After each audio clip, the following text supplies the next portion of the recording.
Bom dia a todos. Foi com muita alegria que recebi o convite para lhes falar hoje sobre esse tema tão amplo e tão desafiador e que, de alguma forma, nós lidamos também com ele com alguma frequência no âmbito da jurisdição constitucional, das atividades que desempenhamos no Supremo Tribunal Federal. Nós sabemos todos que, em matéria de inovação, nós, na área do direito público, nós estamos passando por um momento bastante, como eu vou dizer assim, peculiar, porque introduzimos uma série de modificações no sistema geral, tangidos, talvez, pelo pensamento, pelo desenvolvimento de um certo pensamento de necessidade. Nós precisávamos, de alguma forma, dar resposta prática, dar respostas práticas para desafios que se colocavam. E aí buscamos, então, desenvolver institutos, instituições que se adequassem a essa lógica de uma possível resposta pronta, se possível, eficiente. Nesse contexto, sem dúvida nenhuma, se coloca a adoção entre nós, mas também nos diversos sistemas, desses chamados órgãos de regulação. Já de um tempo até estes dias, que nós, certamente, no âmbito do direito constitucional, nos fazemos perguntas, por exemplo, a propósito de um tema que é muito sensível e que é muito caro para o jurista, na sua concepção tradicional, que é o princípio da legalidade. Por exemplo, os senhores sabem que o texto constitucional de 88, até numa lógica de defesa, de afirmação dos valores constitucionais, voltou a enfatizar a importância do princípio da legalidade. E enfatizou que o poder regulamentar era tão somente para a fiel execução da lei. Esse, portanto, é um tema bastante conhecido. Por quê?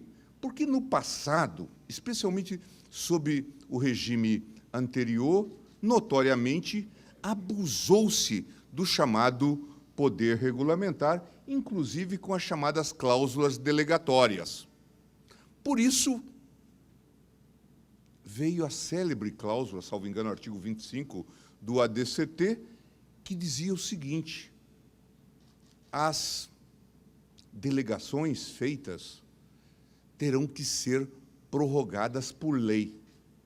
Era uma tentativa de se fazer uma transição entre os regimes. Aqui nós estávamos num quadro, sabem os senhores, de matérias, às vezes, de gravidade imensa, muitas vezes questões que estavam ligadas aos afazeres do Banco Central, da Receita Federal e assim por diante. Tudo tratado por um modelo de delegação.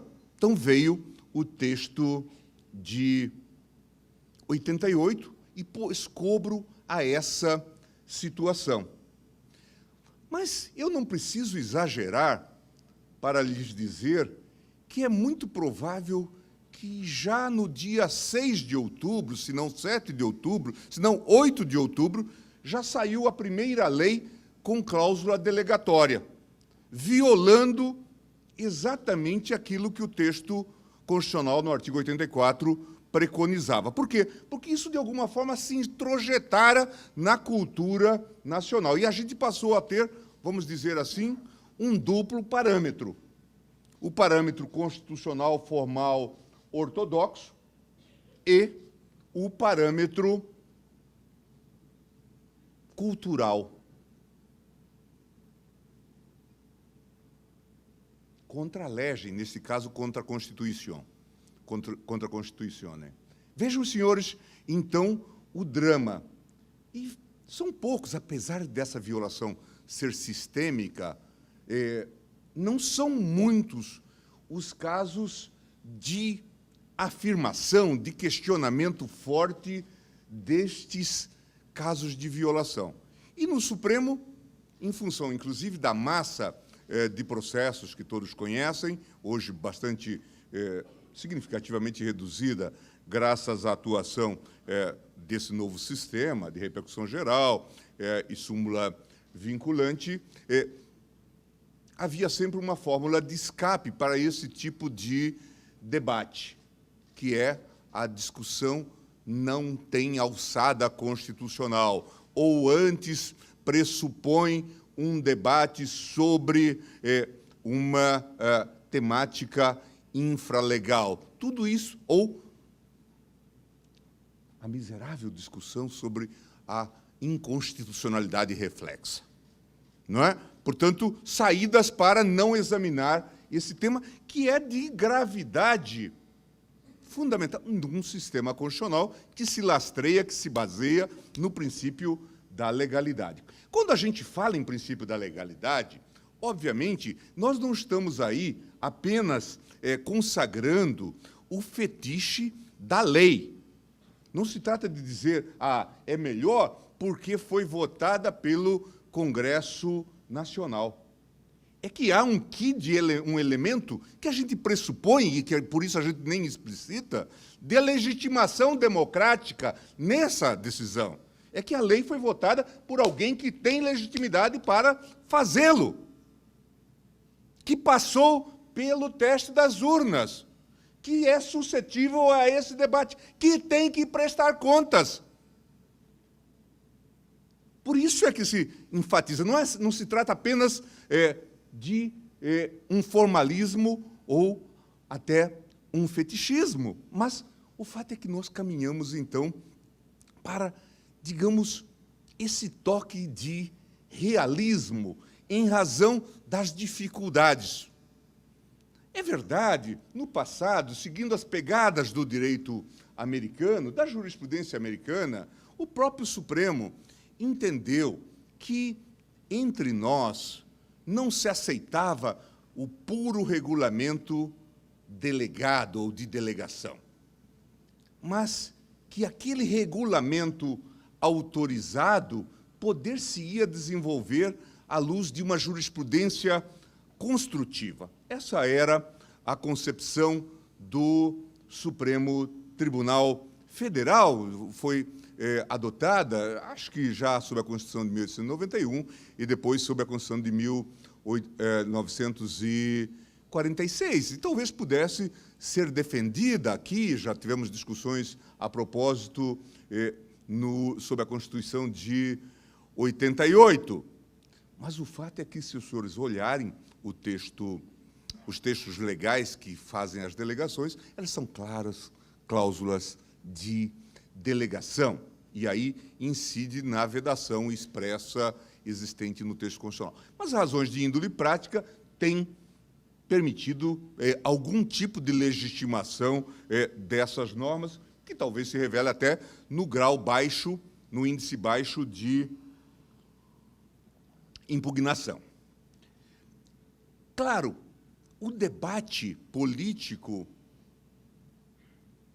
se centrou também no uso e no abuso das medidas provisórias.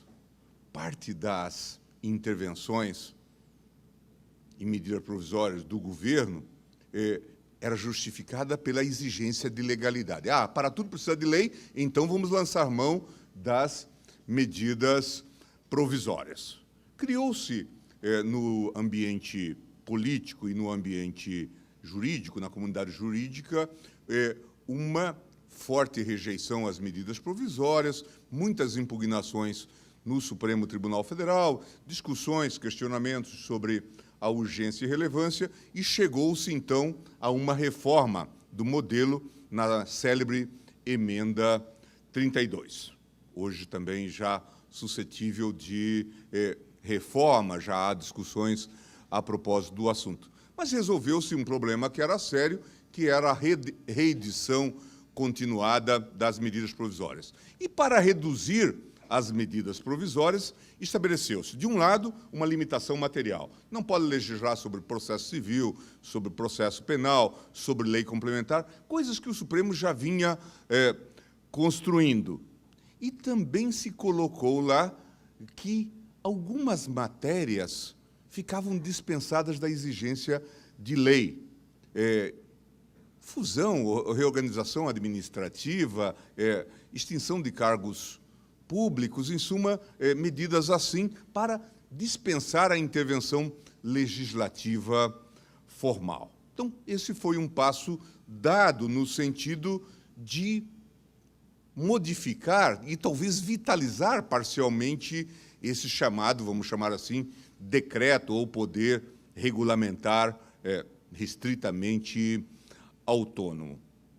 Mas nada quanto ao regulamento de execução que estava no texto constitucional. A essa altura, nós não podemos esquecer que já estávamos no contexto de uma ampla reforma econômica que tinha sido implementada no texto de 88, esse texto que está celebrando agora os seus 25 anos em 5 de outubro, e por isso se diz a Constituição de 88, muitos apontam vários problemas, eu sempre saúdo a Constituição como aquela que nos propiciou o mais longo período de normalidade institucional da vida republicana, a começar em 1889, e só por isso já deveríamos render-lhe as devidas homenagens.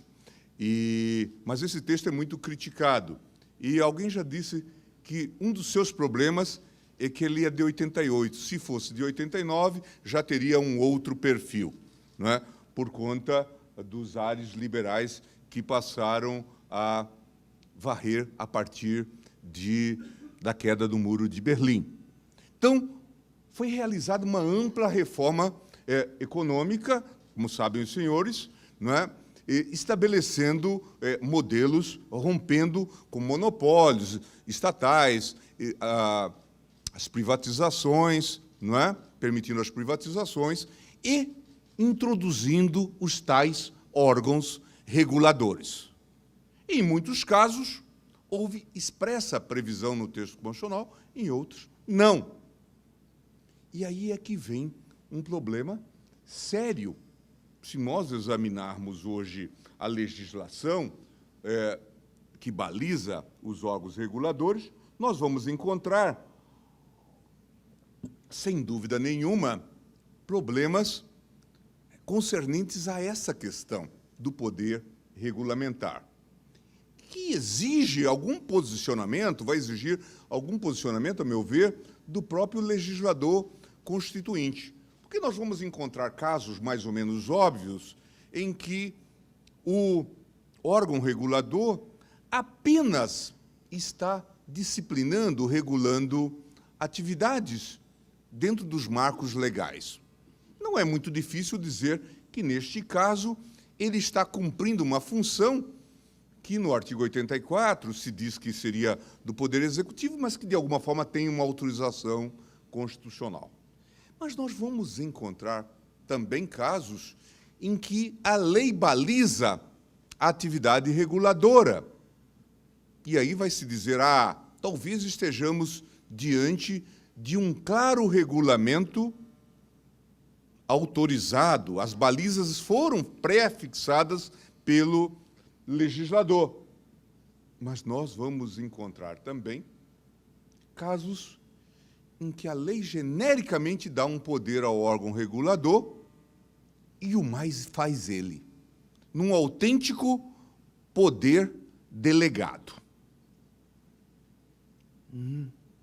A não ser a expressa autorização em relação a algumas das entidades, nada mais se diz no texto constitucional, nenhuma ressalva se faz, e nós estamos realmente aqui num quadro de vazio, que é preocupante, inclusive porque nós precisamos acertar o discurso jurídico.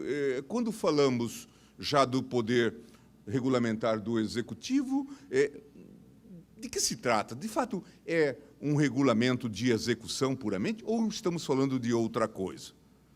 Mas, quando nós nos voltamos para as entidades reguladoras, obviamente que a questão se torna ainda mais desafiadora. E precisamos realmente definir esse quadro. E precisamos pensar. Eu não tenho a ilusão de que nós não vamos voltar ao modelo ortodoxo anterior, de um puro regulamento de execução. Já atravessamos o Rubicão.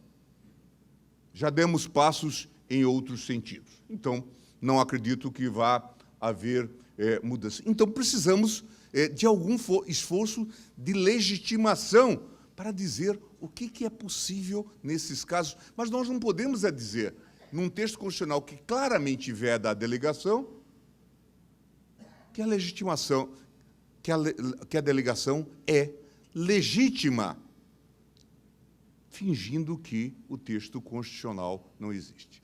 Esse quadro de esquizofrenia institucional e hermenêutica está presente nesse nosso modelo, e nós não podemos esquecer. Então, esse é um dado importante que eu gostaria de registrar e que é extremamente desafiador, especialmente em relação à atividade desempenhada por esses órgãos reguladores. Claro, nós temos, no texto de 88, uma série de desafios, e o próprio Supremo Tribunal Federal, a toda hora, vive a construir interpretações para normas que encontraram abrigo agora nesse texto bastante generoso, especialmente no que diz respeito aos direitos e garantias.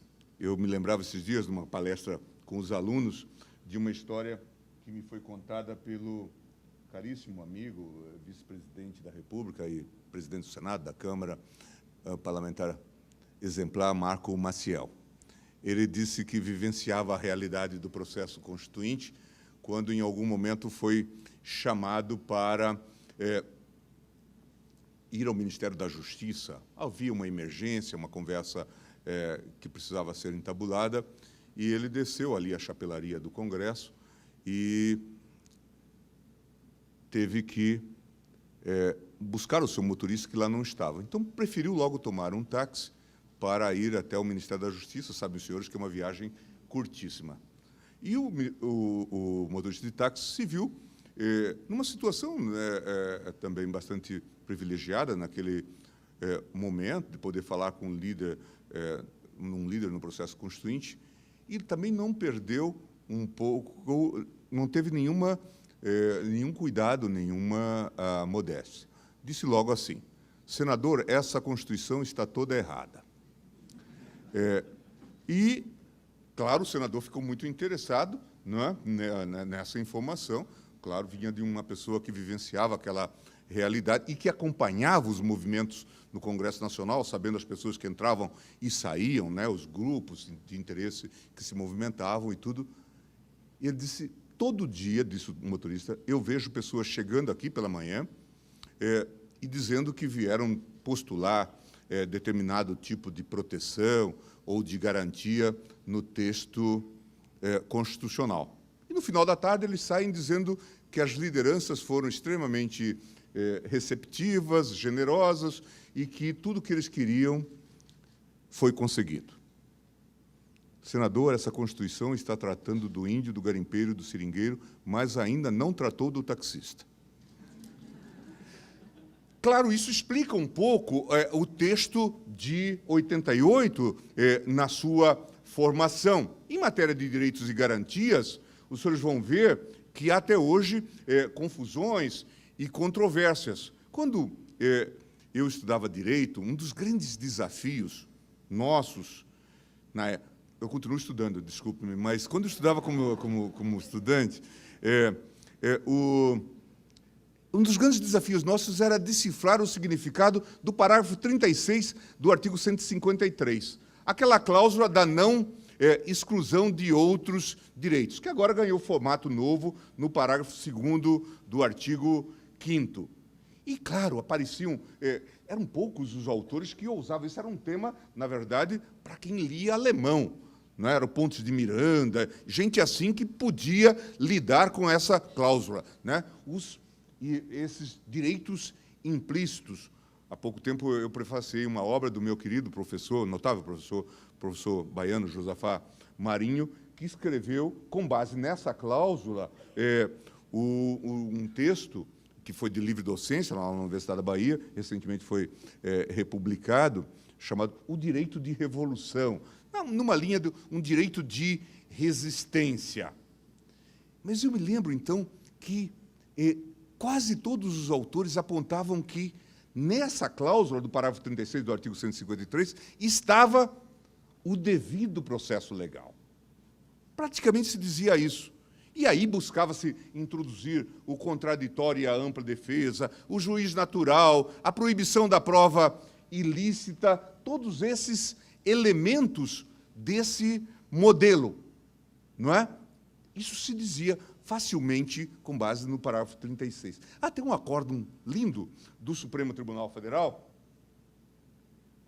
de 68 e 69, da relatoria de Temístocles Cavalcante, em que a Lei de Segurança Nacional estabeleceu que qualquer pessoa investigada ou processada com base na Lei de Segurança Nacional ficava suspenso de suas atividades públicas ou privadas, e que, inclusive, com a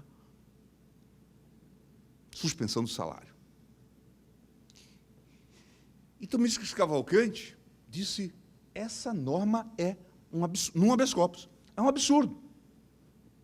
Nós temos que afastá-la, porque isto resulta em aplicação de uma pena cruel ou degradante. E ele não tinha outra alternativa senão buscar também auxílio no parágrafo 36. Exatamente dizendo, é preciso que a Constituição dê resposta, e aí buscava, no direito americano, uma tentativa de subsidiar para dizer essa norma não pode ser aplicada. Como que alguém, por ser processado, já perde, se não perde o emprego, já deixa de receber o salário? Estamos condenando essa pessoa, portanto, à inanição.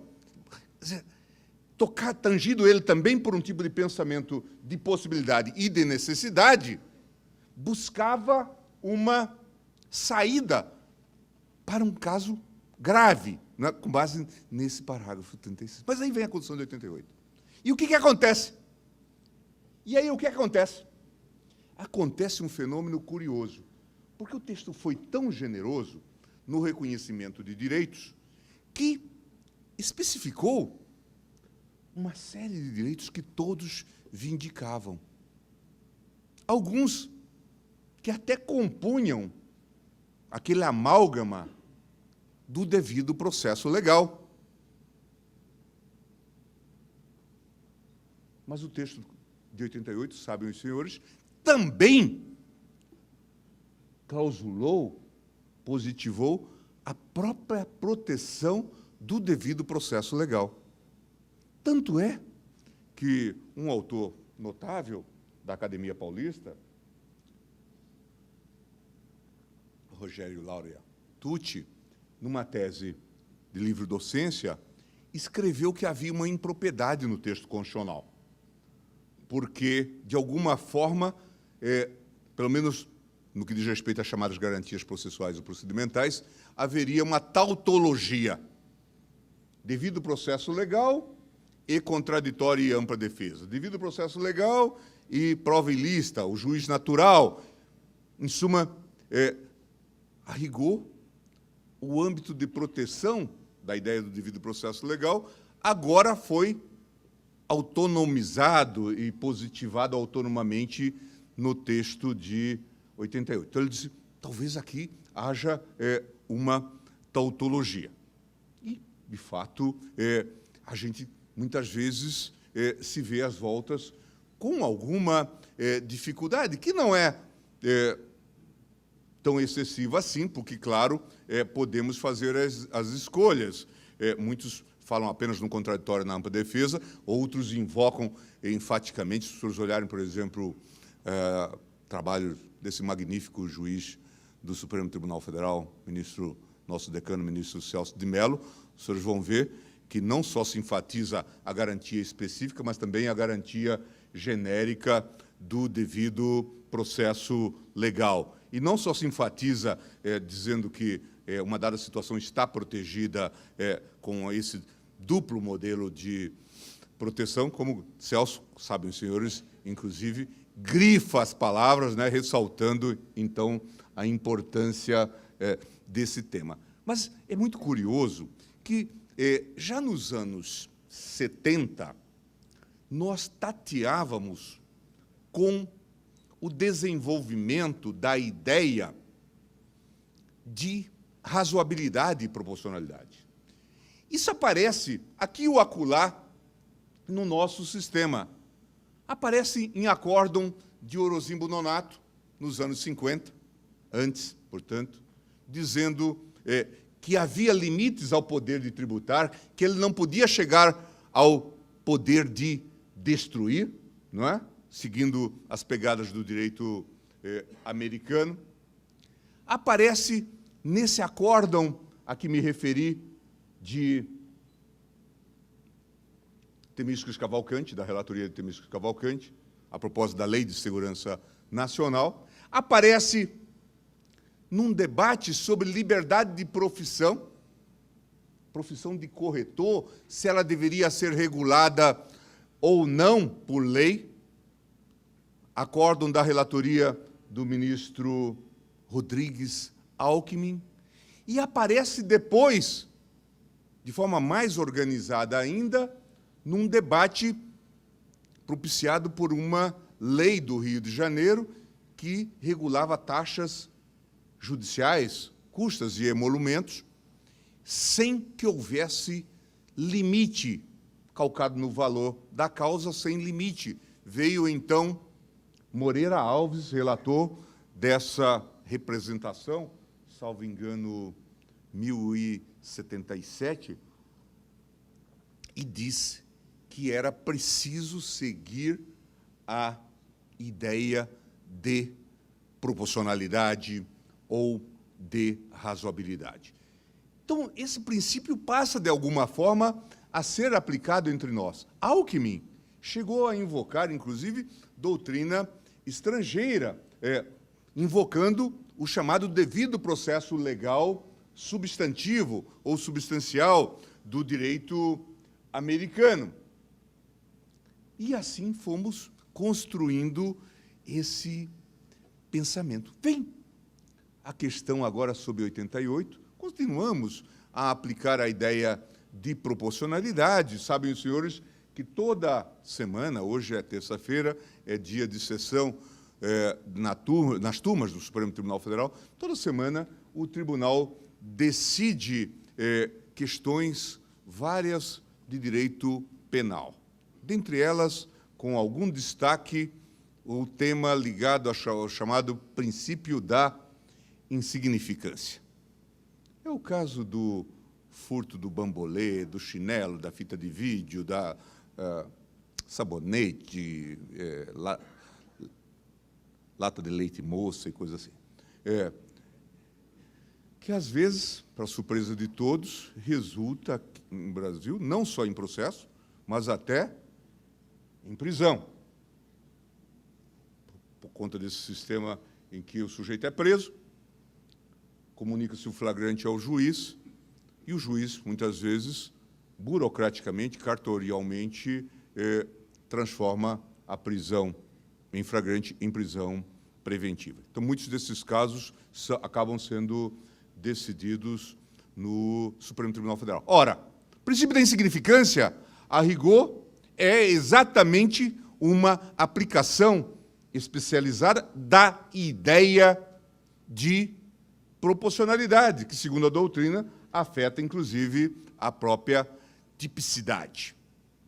Pouco nessa linha. Então, o tribunal passou a aplicar. Houve um caso no plenário envolvendo partidos políticos, em que se exigia que os partidos políticos, para atenderem determinadas condições ou para gozarem de determinados benefícios ou status, tivessem tido um dado desempenho no passado. E como se tratava de uma lei de perfil estatutário, não se poderia, segundo pelo menos a jurisprudência do Supremo, falar-se em direito adquirido. Talvez se pudesse trabalhar dogmaticamente uma ideia de segurança jurídica, e aí vem o tribunal, pela voz de Moreira Alves, era um caso da relatoria do ministro Sidney Sanches, e disse: esse é um caso em que a lei violou o devido processo legal substantivo.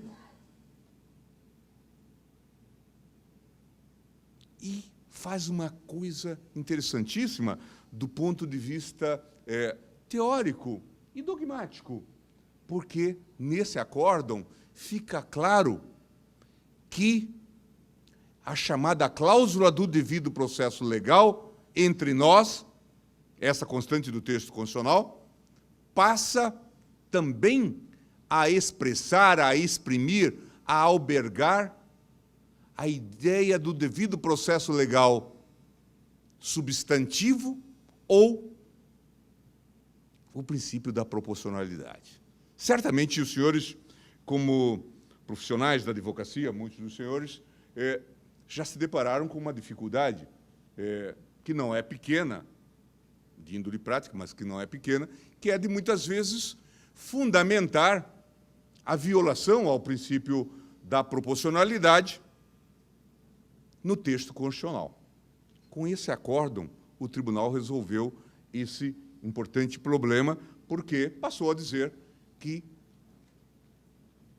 em linguagem simples, o princípio da proporcionalidade residia no devido processo, na cláusula do devido processo legal, que já era largamente aplicada. O tribunal tem feito ampla aplicação do devido processo legal, seja na sua acepção procedimental, processual, seja na sua acepção de princípio da razoabilidade, de princípio da proporcionalidade, de rejeição de imposições abusivas. No que diz respeito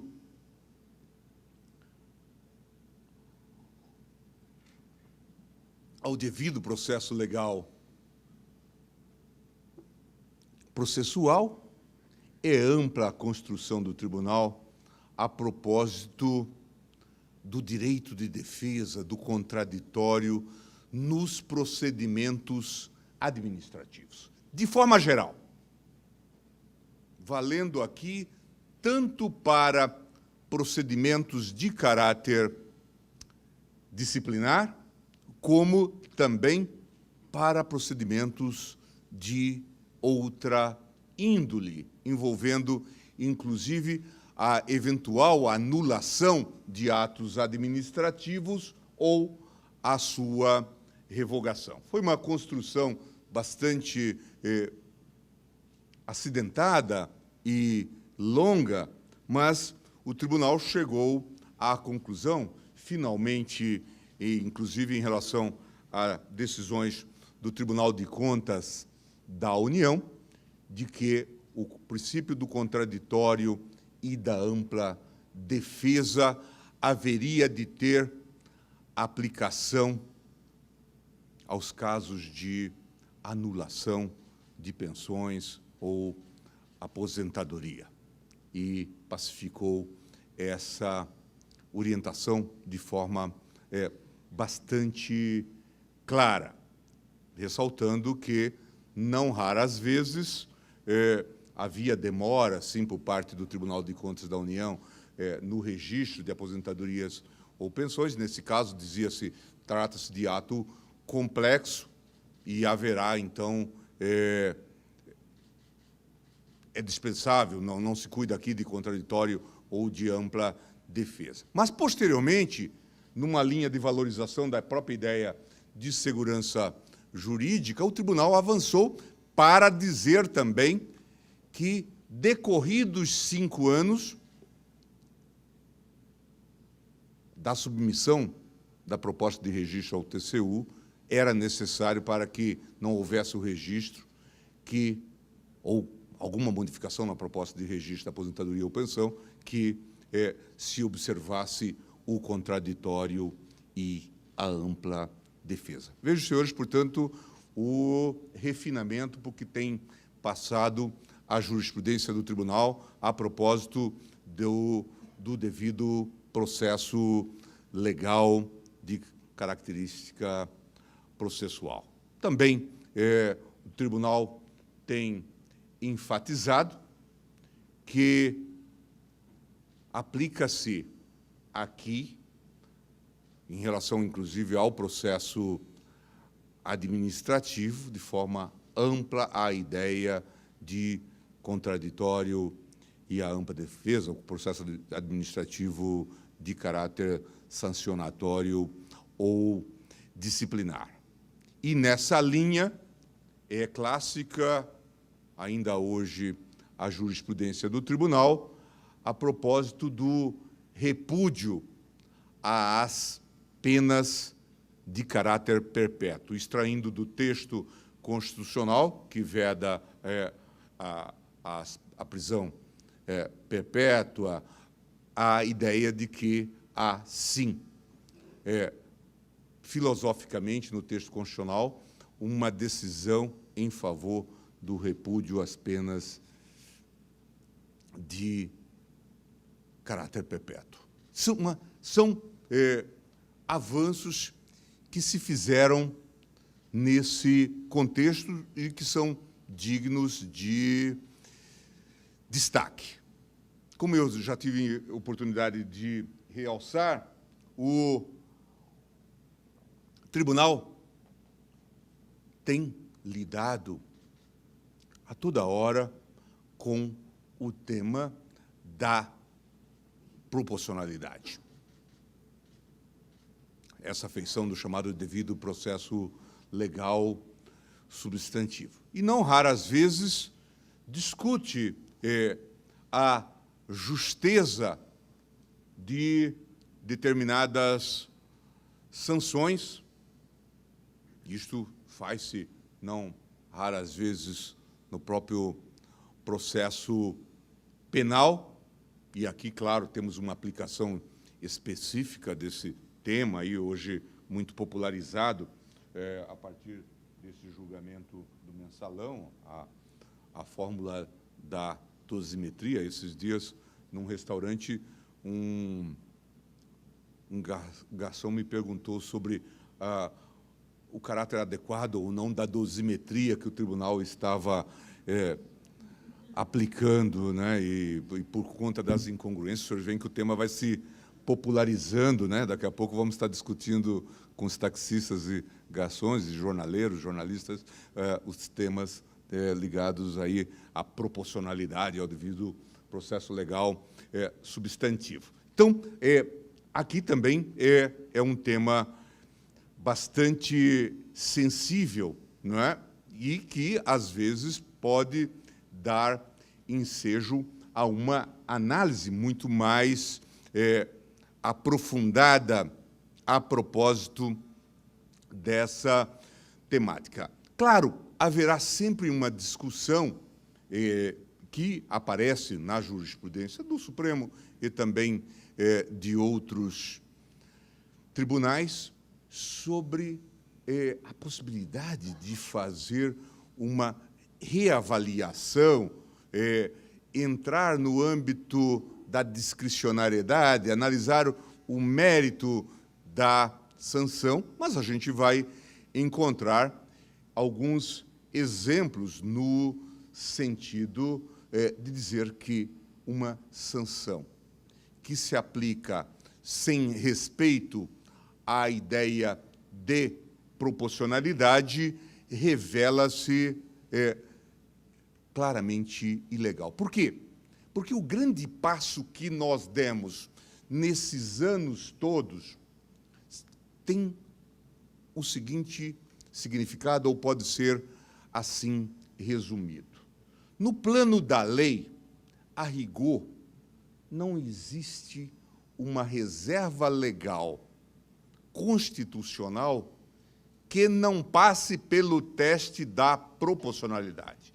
Isso significa dizer, em simples palavras, que a reserva legal, para ser compatível com a Constituição, há de ser uma reserva legal proporcional. Por outro lado, é certo também, e esse é o resultado da Constituição que o Supremo Tribunal Federal desenvolveu, inclusive reconhecendo esse significado do princípio da proporcionalidade no âmbito do devido processo legal substantivo, todos nós, vinculados ao texto constitucional, enquanto autoridades administrativas, legislativas ou judiciais, estamos jungidos a uma aplicação do direito pautada pelo princípio do devido processo legal substantivo ou da ideia de proporcionalidade. Isso significa que o próprio juiz que faz o controle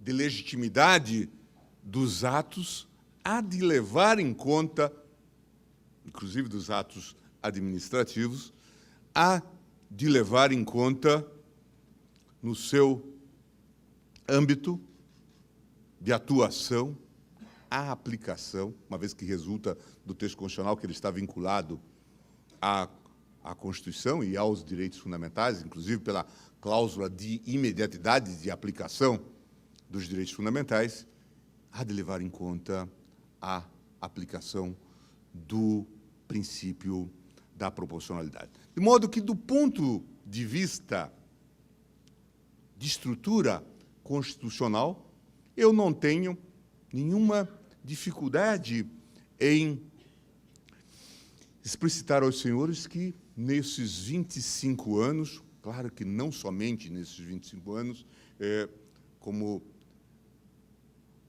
os senhores perceberam, esse processo de construção do nosso constitucionalismo, numa feição garantista, já remonta a momentos outros, não é? A história não começou em 5 de outubro de 1988 e já havia vida e tensão institucional e busca de justiça antes disso, mas tentando fazer apenas uma limitação didática no tempo, nós avançamos significativamente, inclusive na revelação de novos sentidos para essas garantias.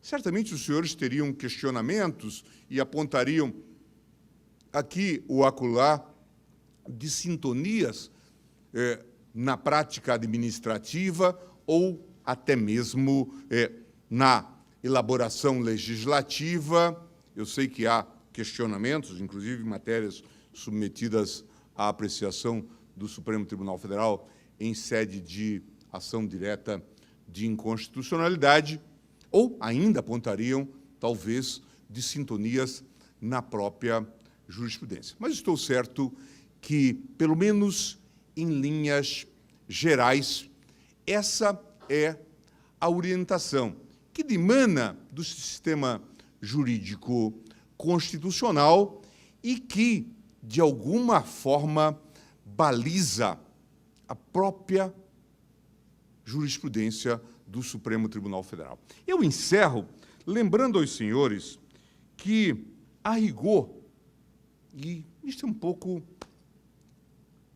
um lugar comum hoje para o estudioso do direito constitucional, foi exatamente no âmbito do direito sancionador, e talvez mais especificamente no âmbito do poder de polícia, é que se desenvolveu essa ideia, pelo menos no âmbito do direito germânico, de proporcionalidade.